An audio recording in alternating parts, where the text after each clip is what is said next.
नहीं। मैं इस विषय पर इसलिए जोर दे रहा हूं कि मेरी एक ही तमन्ना है कि हिंदुस्तान के हर भाई बहन का चेहरा 24 घंटे मुस्कुराता नजर आए।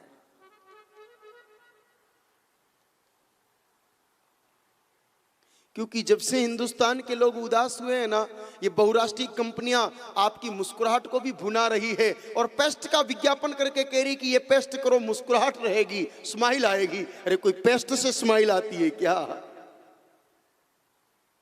मैं चाहता हूं एक नैसर्गिक मुस्कुराहट आपके जीवन में आए।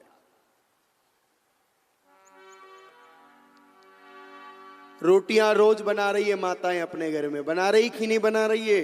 एक छोटा सा प्रश्न है आपसे कि पहली रोटी अच्छी बनती है क्या?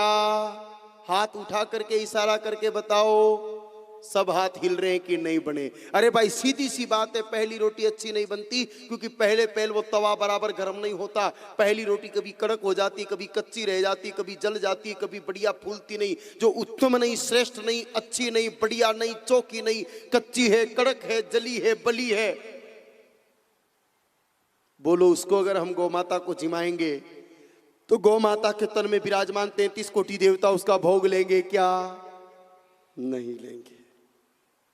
इसलिए महापुरुष कहते हैं, हमारे पूज्य गुरुदेव भगवान कहते हैं कि आनंद से भोजन बनाओ, जल्दबाजी मत करो। 2-5 रोटी सिक जाए उसके बाद उनमें से बढ़िया सी रोटी देख करके थाली में रख करके ऊपर से घी गुड़ लगा करके और आदर के साथ गौ माता को, अगर हमारे घर में है तो खूंटे पर ले जाके जिमाओ और नहीं है तो घूम रही गौ माता को आदर से अपने घर में बुलाओ। कम से कम उनके 2 अगले पैर तो हमारे घर की चौखट पर आ जाएं। फिर उसके बाद उनको आदर से थाली में से उठा के कोर कोर जिमाओ, तोड़ के जिमाओ। इस रीति से अगर आप गौ माता को भोजन जिमाओ, आपका संपूर्ण बचा हुआ भोजन नित्य 33 कोटि देवताओं की महाप्रसादी बन जाएगा। और उस भोजन को करने से प्रसन्नता ही नहीं मेरे भाई बहनों, आपकी तकदीर और तकदीर भी बदल सकती है। प्रसन्नता तो बढ़ेगी ही बढ़ेगी, जीवन की पूरी तकदीर बदल सकती है।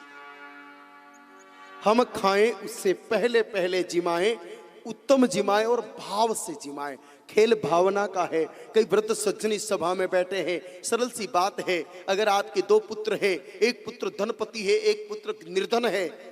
धनवान की पत्नी अच्छा हलवा पूड़ी बना करके लाए, निर्धन की गरीब की पत्नी सूखी रोटी चटनी लाए और उस सूखी रोटी चटनी को आपके सामने आदर से रखे कि लो दादाजी आराम से खाओ। लेकिन वो हलवा पूड़ी वाली ला के थाली पटके के लिए, बुड्ढे खाना हो तो खा फटाफट, टेंशन मत दे। बोलो स्वाद किस में आएगा? सूखी रोटी चटनी में, क्योंकि भाव है उसमें, भाव। और तुलसी बाबा कह गए ना, जाकी रही भावना जैसी, जाकी रही भावना जैसी, प्रभु मूर्ति देखी दिन तेसी, प्रभु मूर्ति देखी तेसी। जय जय गौ माता, जय जय गोपाल, जय जय गौ माता, जय जय गोपाल, जय जय गौ माता, जय जय गोपाल, जय जय गौ माता, जय जय गोपाल।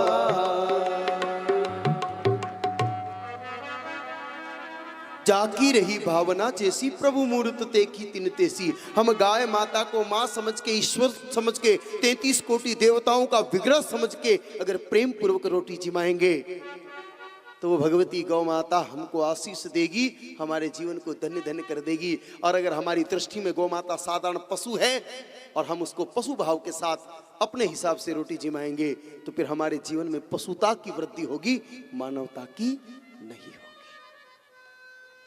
इस रीति से आप रोटी जिमाएं। ये जरूरी नहीं कि आप हमेशा के लिए शुरू कर दें। एक बार आप 1.25 महीने का संकल्प लें, कल से प्रारंभ करें। उत्तम रोटी देख के थाली में रख के घी गुड़ लगा के प्रेम पूर्वक दोनों समय गौ माता को जिमाएं, बाद में आप खाएं। सवा महीने में अगर आपको लगे कि घर में आनंद बढ़ रहा है, प्रेम बढ़ रहा है, शांति बढ़ रही है, सुकून बढ़ रहा है, भाई भाई पास में बैठ के बात कर रहे हैं, पति पत्नी का झगड़ा खत्म हो गया, सास बहू में तो माँ बेटी जैसा प्रेम बढ़ने लगा है, मेडिकल स्टोर का खर्चा धीरे धीरे डाउन हो रहा है, ब्लड प्रेशर वापस नॉर्मल हो रहा है, तो जिंदगी भर चालू रखना, बंद करना मत। और आपको लगे कि हमने तो सवा महीने तक जिमाया लेकिन हमको तो कोई फायदा नजर नहीं आया, तो 37 दिन में सवा महीना पूरा हो जाता है, 38वें दिन सीताराम वापस बंद कर देना। अपन कोई एग्रीमेंट या लिखा पढ़ी तो कर ही नहीं रहे, बंद करना भी आपके हाथ में है भाई। इतना तो करके देखो, एक बार टीवी पर किसी क्षुद्र चीज का विज्ञापन आता है, आप ला करके ट्राई करते हो, समझ में आता है तो इस्तेमाल करते हो, नहीं तो ब्रांड बदल लेते हो। तो हमारी भी इतनी बात को तो मानो, इस विज्ञापन को स्वीकार करो, पहले रोटी गाय माता को जिमाओ, बाद में आप खाओ। सवा महीने बाद अगर जीवन में आनंद बढ़ने लगे, आईने के सामने खड़े होने के बाद चेहरे पर मुस्कुराहट बढ़ती चली नजर आए, तो मेरे भाई बहनों इस सूत्र को जीवन भर निभाना ही निभाना। पहले रोटी गाय माता को जिमाना, बाद में आप खाना। और जयपुर एक ऐसा शहर है जो धर्म के मामले में प्रयोगशाला है। जयपुर शहर में धर्म को लेकर के अनेकों अनेक प्रयोग हो रहे हैं। आदरणीय राघवाचार्य जी जैसे महापुरुषों की कर्मस्थली है, तो स्वाभाविक रूप से धर्म के प्रति प्रयोग होने ही है। आज हमारे पास दो नौजवान आए, एक बड़ा सुंदर प्रकल्प लेकर कहा, महाराज लोग क्या करते हैं, वो रोटी को प्लास्टिक की थैली के अंदर डाल करके सड़क पर डाल देते हैं, या वहां डाल देते हैं जहां कचरा होता है, फिर गाय माताएं उस कचरे को भी साथ में खाती है, बासी भी खाती है। मैं आपको एक सरल सा तरीका निवेदन कर रहा हूं। प्रथम बात तो ये कि अगर आप व्यवस्था कर सकते हो तो अपने आंगन में ही गौ माता रखो, इसलिए तकलीफ है ही नहीं। उठे, रोटियां बनी, 2-4 सीखने के बाद अच्छी सी रोटी देख के गौ माता को जिमा दी, फिर घर वालों ने खाया। सबसे श्रेष्ठ और उत्तम तरीका तो ये है, इसके मुकाबले तो कुछ है ही नहीं। आंगन में गाय माता अगर बंधी हुई है तो जिस समय आप गैया को भोग लगा रहे हो, उस समय सकल 33 कोटि देवता प्रसन्न होकर के और आपका प्रसाद ग्रहण करने के लिए खड़े हो जाएंगे। जो मजबूर है और जिनके घर में गाय माता नहीं है, उनके लिए क्या व्यवस्था? करी महाराज, हम तो गाय माता को रोटी देना तो चाहते हैं लेकिन टाइम पे आती नहीं, टाइम पे आप बुलाते नहीं। 3 दिन की बात है केवल। आप सुबह सुबह भोजन बना करके अपने घर के बाहर खड़े हो जाओ और कोई भी नंदी भगवान या गौ माता निकल रही हो, प्यार से आवाज लगाओ माँ, और उसको बुला करके वो रोटी जिमा दो। 3 दिन तक इस नियम को निभा लेना। चौथे दिन फाटक बंद करके अंदर बैठ जाना। वो माँ खुद आकर के आवाज लगाएगी, माँ आ गई हूं, प्रसाद जिमा, भिक्षाम देही। आपको आवाज लगाएगी, वो तो बड़ी कृपालु है, आपको अधिक कष्ट नहीं देना चाहती। 3 दिन आप उसकी तरफ बढ़ करके देख लो, वो सारी जिंदगी आपके द्वार पर आकर के आपके प्रसाद को पवित्र करके जाने के लिए तैयार है। आदर के साथ बुला करके तो देखो।